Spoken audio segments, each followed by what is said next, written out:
Oi galera, tudo bem? Sou eu, Fefe, e sejam bem-vindos a mais uma aulinha de física, né? E agora a gente vai dar continuidade, né, à nossa aula de dinâmica, mais especificamente sobre as leis de Newton, né? Então, caso você não tenha assistido a primeira aula falando sobre a primeira lei do princípio da inércia, por favor, não deixe de conferir, é importante para você não ficar tão perdido nessa aula, né? Então, vamos lá falar já sobre a segunda lei, que é o princípio fundamental da dinâmica. Eu não sei se vocês se lembram que na outra aula a gente tá falando, né, sobre o que a dinâmica fala, né? Que a dinâmica é aquele ramo da física que estuda o que causa o movimento dos corpos. E assim, a primeira lei fala sobre como se permanece no mesmo estado, né? O corpo permanece no mesmo estado. A primeira lei explica isso. Mas tá, né? O princípio fundamental da dinâmica, que é saber o que causa, né, a mudança de estado. Qual é? Então, segundo a lei de Newton, vai dizer que para alterar o estado de um corpo, a resultante das forças vai ser igualzinho a massa do corpo vezes a aceleração resultante. Então, assim, o que o R vai representar? O R é a resultante de forças. Então, é o quanto de força que vai ser aplicado em um corpo para que mude seu estado, né? Seja para frear um corpo ou para acelerar um corpo. E vai estar representado em Newton, né? O M é a massa do corpo, né? Então, qual é o corpo que está sofrendo essa força? A gente precisa calcular a massa, porque a massa tem tudo a ver com a inércia. Então, quanto maior a inércia de um corpo, maior vai ser a resistência para ele alterar o estado. Então, mais força você vai precisar para mudar o estado, né?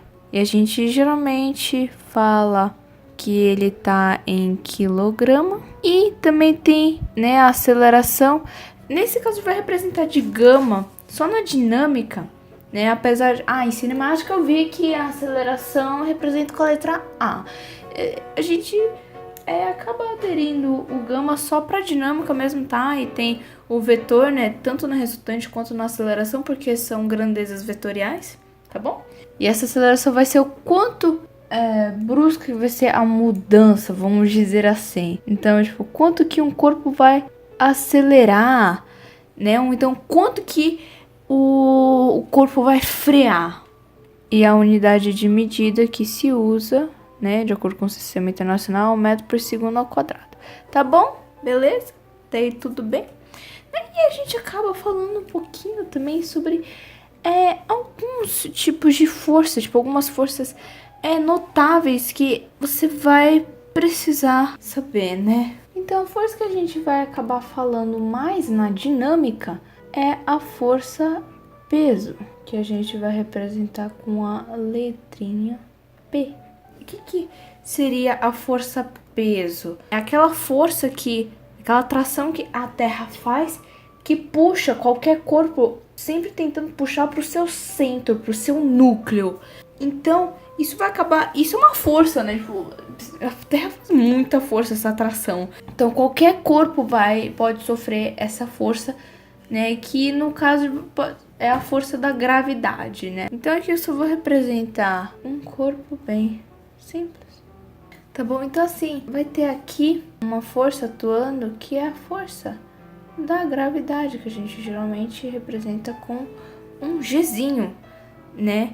Então, pelo menos aqui na Terra, a gravidade, né, a aceleração da gravidade é de aproximadamente 9,8 metros por segundo ao quadrado.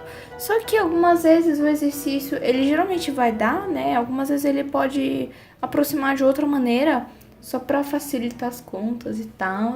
Mas então, se tem a gravidade que tá afetando essa bolinha aí, esse corpo, e esse corpo vai sofrer a força peso, né? A força P. E como é que se faz para calcular a força peso? A gente diz que P é igual a massa vezes a aceleração da gravidade.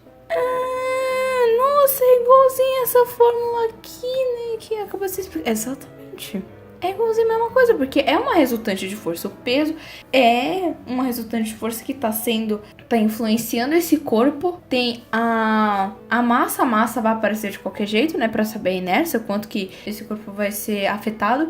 E também, né? É a aceleração da gravidade. Então vai ser a aceleração resultante, olha. Tudo lindo, maravilhoso, olha só, gente. Enfim, né? Em outras forças importantes que eu não vou dar muita ênfase nessa aula, tá? Mas que a gente geralmente considera quando se fala em dinâmica são as forças de resistência. Eu não vou falar muito delas agora, mas só para você saber que existem 2 tipos, né? Tem a força de atrito, né? Que, né, vai ser representada, né, como um Fzinho e atrito. E também tem a resistência do ar. Mas a gente, como eu disse, a gente não vai falar muito delas agora, porque agora não é o foco. Em outra aula a gente pode discutir isso, tá bom? E aí é isso para essa aula de dinâmica, né? Essa é basicamente a segunda lei da física, o princípio fundamental da dinâmica. Então, como é que faz para alterar o estado de um corpo? Para calcular o quanto de força você vai ter que aplicar, é só basicamente você multiplicar a massa do corpo pela aceleração resultante, né? E não se pode esquecer de considerar que algumas vezes vão ter outras forças notáveis que podem afetar isso, tá? Mas é isso para a aula de hoje, espero que vocês tenham gostado. Por favor, não deixe de tirar suas dúvidas nos comentários, é super importante você ter suas dúvidas tiradas e esclarecidas se algo não ficou tão claro, tá bom? Nos veremos na próxima aula, que a força esteja com vocês.